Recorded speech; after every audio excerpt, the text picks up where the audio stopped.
तो आज हम पढ़ने वाले हैं excretory products and there elimination. May be 6 to 8 lectures लगेंगे इस चैप्टर में और कम से कम लेक्चर्स में कंप्लीट करने की कोशिश करूंगा।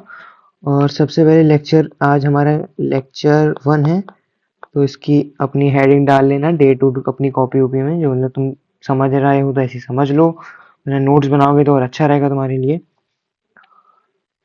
तो आज हम पढ़ेंगे एक्सक्रीटरी प्रोडक्ट्स क्या होते हैं। मैं पूरा लिख देता हूँ। एक्सक्रीटरी प्रोडक्ट्स क्या होते हैं, उनको रिमूव क्या नीड होती है, what need we have to remove, मतलब क्या नीड होती है हमें इन वेस्ट प्रोडक्ट्स को, मतलब इन एक्सक्रीटरी प्रोडक्ट को अपनी बॉडी से रिलीज करने की। तो मैं इन सिंपल लैंग्वेज में बताऊं, अगर तुम्हारा ये सेल है और तुम्हारा ये सेल कोई भी मेटाबॉलिक एक्टिविटी करता है, अगर ग्लूकोज से अपने लिए खाना बनाता है, ग्लूकोज से अपने लिए खाना बनाता है, ग्लूकोज से अपने लिए खाना बनाता है, ठीक है। अगर ये तुम्हारा एक सेल है, अगर ये तुम्हारा एक सेल है और इसका न्यूक्लियस हो गया, और ये तुम्हारी बॉडीज में मिलियन ऑफ सेल्स होते हैं हमारी बॉडीज में, तो ये अपने लिए जब खाना बनाता है तो वेस्ट प्रोडक्ट्स भी रिलीज आउट करता है। तो आपका ये वेस्ट प्रोडक्ट हो गया एक, ठीक है, ये आपका वेस्ट प्रोडक्ट हो गया, ये आपका वेस्ट प्रोडक्ट हो गया। और इस वेस्ट प्रोडक्ट को, इस ये जो वेस्ट प्रोडक्ट है, इसको हमें अपनी बॉडी से रिमूव करने की जरूरत पड़ेगी, रिमूव करने की जरूरत पड़ेगी, ठीक है। राइटिंग थोड़ी सी बेकार है तो एडजस्ट कर लेना, और मैं ठीक करता हूँ। और कुछ भी आपको कोई भी दिक्कत हो तो प्लीज कमेंट में पूछ लेना, और मैं उसको प्लीज पक्का सॉल्व करने की कोशिश करूंगा। तो तुम्हें पता चल गया कि हमें ये क्यों रिमूव करने की जरूरत पड़ती है, क्योंकि हमारी हार्मफुल ये जो वेस्ट होता है, जो ये वेस्ट है, ये हमारी बॉडी के लिए हार्मफुल है, तो इसलिए हमें रिमूव करने की जरूरत पड़ेगी इसको, ठीक है। ओके, ये अभी हम पढ़ेंगे नोट्स में तो और तुम्हें क्लियर हो जाएगा। तो मैं इस इरेजर का साइज बड़ा कर देता हूँ। नोट्स का स्क्रीनशॉट ले लेना, या अजित अगर नोट्स हमेशा अपने हाथों से बनाने चाहिए, क्योंकि इससे हमें याद हो जाता है, ठीक। तो अब मैं आपको बताता हूँ कि अब हम अपने नोट्स पे चलते हैं।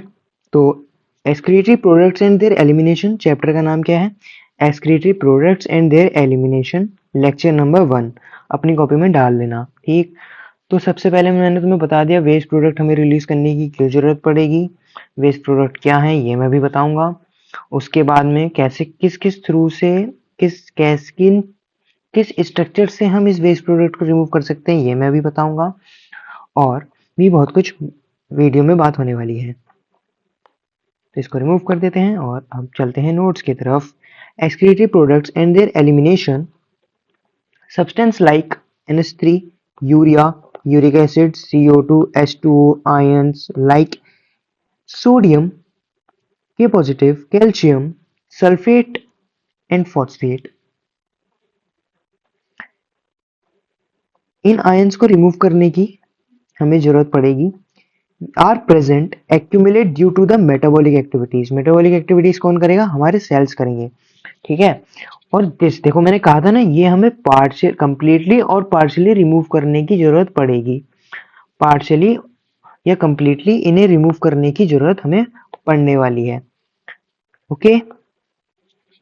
तो जिस प्रोसेस से हम इन सबको रिलीज करते हैं उस प्रोसेस को क्या बोला जाता है, एक्सक्रीशन, उस प्रोसेस को एक्सक्रीशन बोला जाता है। तो मेजर नाइट्रोजनस वेस्ट प्रोडक्ट क्या होते हैं हमारे ह्यूमन बॉडी के, जो मेजर नाइट्रोजनस वेस्ट प्रोडक्ट होते हैं उनमें आता है NH3, यूरिया, यूरिक एसिड, ठीक है। On the basis of excretory products eliminated animals are categorized as, अब एनिमल्स जैसे कि देखो हम भी एक एनिमल ही तो हैं, तो एनिमल 3 कैटेगरी में हमने डिवाइड कर लिए हैं। तो हमारे 3 तरीके के एनिमल्स होते हैं, एक तो अमीनोटेलिक, यूरियोटैलिक एंड यूरिकोटैलिक, इन दोनों में बहुत कंफ्यूजन होता है, तो ये दोनों ध्यान से सुनना। तो सबसे पहले अमीनोटैलिक एनिमल्स की बात करते हैं। अमीनोटैलिक एनिमल्स की बात करते हैं सबसे पहले। एनिमल्स डेट एलिमिनेट NH3 मतलब ammonia. It is usually eliminated as ammonium ions. Ammonium ions की फॉर्म में ये हमारा रिलीज आउट होता है अक्रॉस गिल सरफेस और a body surface. Most of the toxic, ये हमारा जो अमोनिया होता है मोस्ट टॉक्सिक होता है और require maximum H2O for its removal. Require maximum H2O for its removal मतलब सबसे ज्यादा H2O पानी की जरूरत इसी को पड़ती है रिमूवल के लिए। Aquatic amphibians, aquatic insects, bony fishes, ये इसके एग्जाम्पल्स हो गए, तो इनको अपनी कॉपी में अच्छे से लिख लेना। यूरियोटैलिक एनिमल्स के बारे में बात करते हैं। एनिमल्स डेट एलिमिनेट यूरिया, क्या एलिमिनेट करेंगे? यूरिया को, उनको क्या बोलेंगे? यूरिको, यूरियोटैलिक, यूरियोटैलिक। मॉडरेटली टॉक्सिक, इतना भी टॉक्सिक नहीं है, मॉडरेटली टॉक्सिक होता है यूरिया, ज्यादा नहीं होता। Require less H2O for its removal, मतलब इसके लिए लेस H2O की जरूरत पड़ती है इसके रिमूवल के लिए। It is 1 lakh time less toxic, मतलब कम टॉक्सिक होता है NH3 से, मतलब अमोनिया, अमोनिया से लेस टॉक्सिक होता है यूरिया। ठीक है, इसके एग्जांपल देखोगे तो टेरेस्ट्रियल एम्फीबियंस, मैमल्स, मैमल्स में हम आ जाते हैं, मरीन कार्टिलेजिनस फिशेस। इसमें तुम्हें एक चीज का ध्यान रखना पड़ेगा, जो अमीनोटैलिक हैं वो बोनी फिशेज हैं, ठीक है, और जो यूरियोटैलिक हैं वो कार्टिलेजियस फिशेज हैं। एनिमल किंगडम में एक बार और रिपीट हो जाएगा ये चीज। यूरिकोटैलिक एनिमल्स की अगर बात करेंगे, इसमें देखो क्या होता है, जो यूरिया करते हैं उनको हम यूरियोटैलिक एनिमल्स बोलते हैं। जो हमारा यूरिया अपने वेस्ट प्रोडक्ट में रिलीज आउट करते हैं उन्हें हम यूरियोटैलिक एनिमल्स बोलते हैं। और जो यूरिक एसिड रिलीज करते हैं उन्हें यूरिकोटैलिक बोलते हैं। देखो इसमें क्या आता है, UREO, यूरियोटैलिक, यूरियोटैलिक, ठीक, यूरियोटैलिक। बट इस चीज में अगर तुम देखोगे, अगर इसकी स्पेलिंग ध्यान से देखो तो इसमें हो जाएगा URI को, यूरिको, ये को आएगा इसमें, यूरिको टैलिक एनिमल्स, टैलिक एनिमल्स। ठीक है, मैं इसको थोड़ा क्लियर कर देता हूँ, ये तो मैंने तुम्हें समझा ही दिया था, ये तो समझ गए, ये वाला समझेंगे अब। यूरिकोटैलिक, यूरिकोटैलिक एनिमल्स कौन होते हैं? यूरिकोटैलिक एनिमल्स वो होते हैं जो यूरिक एसिड को प्रोड्यूस करते हैं। लीस्ट टॉक्सिक होता है ये, require least amount of H2O for its removal, सबसे कम अमाउंट का जो H2O जो रिक्वायर करता है वो आपका यूरिकोटैलिक एनिमल्स होते हैं। मतलब यूरिक एसिड को रिलीज करने के लिए सबसे कम पानी की जरूरत पड़ती है। It eliminate as a pellet और अ पेस्ट। अब तुम इन लोगों को सोचो थोड़ा, तुमने कभी चिड़िया की पोटी देखी? नहीं देखी होगी तो कभी देख लेना, मतलब कभी ऊपर से गिरी है किसी पे? नहीं गिरी होगी, चलो अच्छी बात है, गिरनी भी नहीं चाहिए।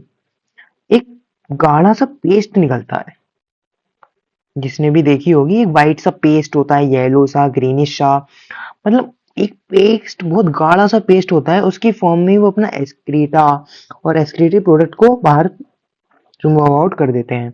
तो इसके एग्जांपल्स देखते हैं यूरिकोटैलिक एनिमल्स के। अगर इस वाले के एग्जांपल्स देखें तो इसमें आता है आपका terrestrial insects, reptiles, birds, birds तुमने देखा ना उनकी बॉडी कैसी होती है। और टेरेस्ट्रियल इंसेक्ट, टेरेस्ट्रियल इंसेक्ट में तुमने अगर कॉकरोच पढ़ रखा है, कॉकरोच अगर तुमने पढ़ रखा है तो उसमें क्या था, वो यूरिकोटैलिक था, यूरिकोटैलिक था, यूरिकोटैलिक था। और लैंड स्नेल्स भी इसका एक एग्जाम्पल है। Terrestrial insects, reptiles, birds and land snails.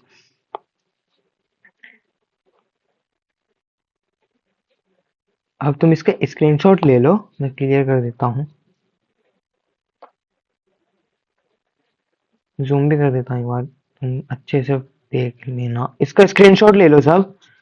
ले लिया, चलो आगे चलते हैं।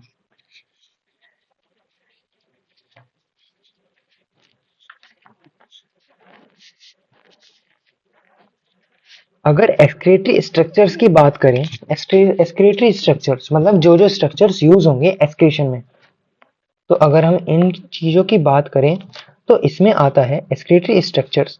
सबसे पहले excretory structure and osmo regulation. Excretory structures किसमें हेल्प करते हैं? ऑस्मो रेगुलेशन में भी हेल्प करते हैं। अब ऑस्मो रेगुलेशन क्या होती है? अब ऑस्मो रेगुलेशन क्या होती है? ऑस्मो रेगुलेशन हेल्प हेल्प करती है। मतलब ऑस्मो रेगुलेशन क्या होती है? ऑस्मो रेगुलेशन जो हमारी होती है वो एक H2O मतलब वाटर्स और आयंस का बैलेंस मेंटेन, मतलब बॉडी में H2O का और आयंस का बैलेंस मेंटेन रहना चाहिए, इस चीज को ऑस्मो रेगुलेशन बोलते हैं। मतलब पानी का और आयंस का जो बैलेंस मेंटेन रहता है इसमें ऑस्मो रेगुलेशन बोलते हैं। और ये हमारी बॉडी की ऑस्मोलैरिटी मेंटेन करती है। ये जो ऑर्गन्स होते हैं हमारे, स्ट्रक्चर्स होते हैं एक्सक्रीशन के लिए। समझ गए? तो अब इन स्ट्रक्चर्स के बारे में पढ़ लेते हैं।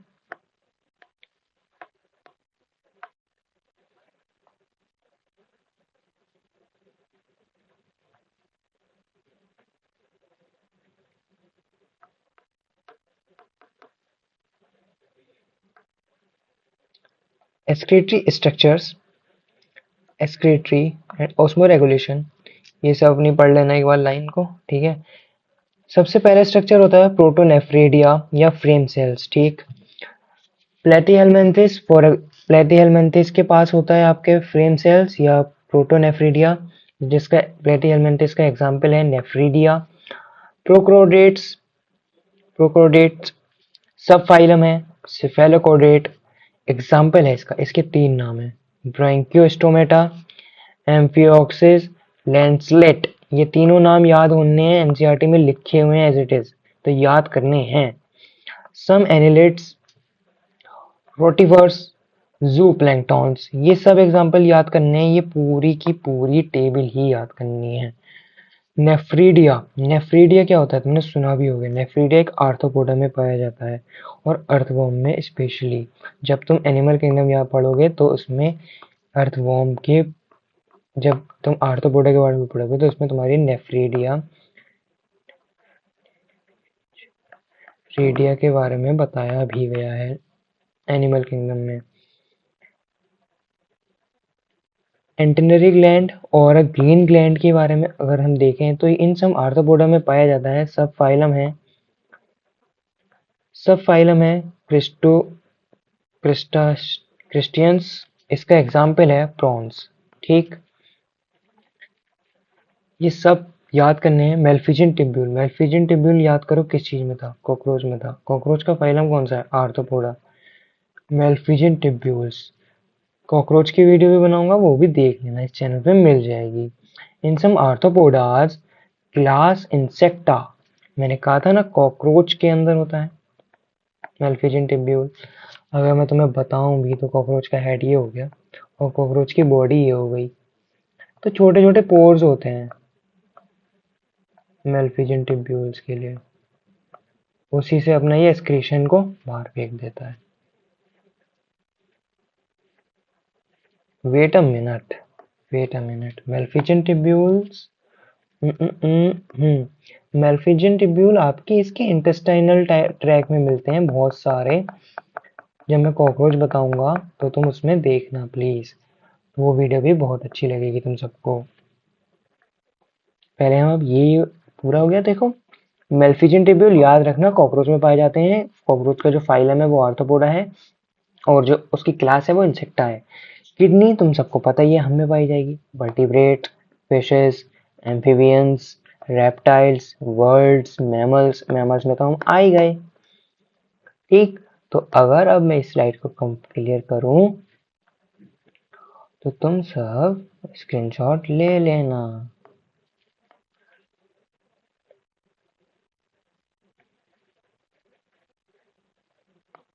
स्क्रीनशॉट ले लेना, देखो सबके सब, ठीक है। स्क्रीनशॉट ले लो जल्दी से। ले लिया? तो ये पूरी टेबल याद करनी है। पूरी ये टेबल याद करनी है, ठीक है। एनसीईआरटी को भी पढ़ेंगे बट पहले नोट्स कंप्लीट करेंगे, उसके बाद एनसीईआरटी पे जाएंगे हम लोग। अपना ग्रीन पेन सिलेक्ट कर ही रखा है। अब हम पढ़ेंगे ह्यूमन किडनी के बारे में। ह्यूमन किडनी ह्यूमन किडनी के बारे में तो नहीं, ह्यूमन एक्सक्रीटरी सिस्टम के बारे में पढ़ेंगे। और ह्यूमन एक्सक्रीटरी सिस्टम कंसिस्ट किस किस चीजों से है, तो वो द पेयर ऑफ किडनी से है, द पेयर ऑफ यूरेटर्स होती हैं, यूरिनरी ब्लेडर होता है एंड यूरेथ्रा होती है। मैं सब बताऊंगा कौन सी चीज क्या होती है, ठीक है। सबसे पहले मैं इस डायग्राम को थोड़ा क्लियर कर लेता हूँ। अब इसको हम रेड से पढ़ेंगे। तो मैं जूम कर रहा हूँ, ठीक है। तुम्हें ये वेन दिख रही है, ये ब्लड को ला रही है, इसको ऑल्ट्रा बोलेंगे, ठीक है। जो वेन लेके जा रही है ना ब्लड को, ये जो ब्लड को लेके जा रही है किडनी से बाहर लेके जो जाएगी, इसको इंफीरियर वेना कावा बोलेंगे, ठीक। ये जो ग्लैंड है ना किडनी के ऊपर, ये जो ग्लैंड है इसको एड्रेनल ग्लैंड बोलते हैं। ये आपकी लेफ्ट किडनी है, ये आपकी राइट किडनी है। राइट किडनी क्या होती है, राइट किडनी थोड़ी सी नीचे होती है। Right kidney slightly lower due to liver above, मतलब किडनी के ऊपर लीवर होता है इसलिए, तो जो किडनी होती है वो थोड़ी लोअर होती है।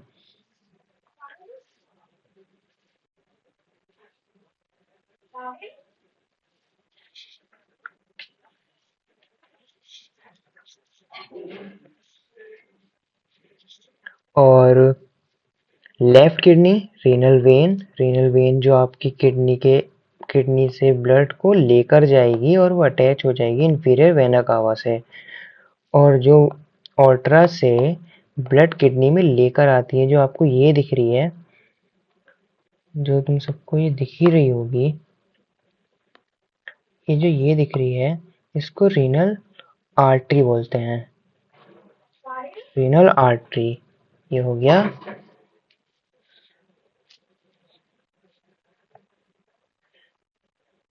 Human excretory system. तो आज के लिए इतना ही। ये यूरिनरी ब्लेडर है, इसमें हमारी यूरिन स्टोर हो जाती है। ये यूरेटर है, ये ऑल्ट्रा हो गई, ठीक है। ये लेफ्ट किडनी हो गई, ये ह्यूमन एक्सक्रीटरी सिस्टम, ये यूरेथ्रा जिससे कि हमारी यूरिनरी ब्लेडर से बाहर निकल जाएगी यूरिन, जिससे कि हमारी सारी यूरिन बाहर निकल जाएगी, उसको हम यूरिनरी ब्लेडर बोलेंगे। जिसमें हमारी सारी यूरिन स्टोर होगी उसको हम यूरिनरी ब्लेडर बोलेंगे। और जिससे हमारी यूरिन यूरिनरी ब्लेडर से बाहर जाएगी उसको हम यूरेथ्रा बोलेंगे।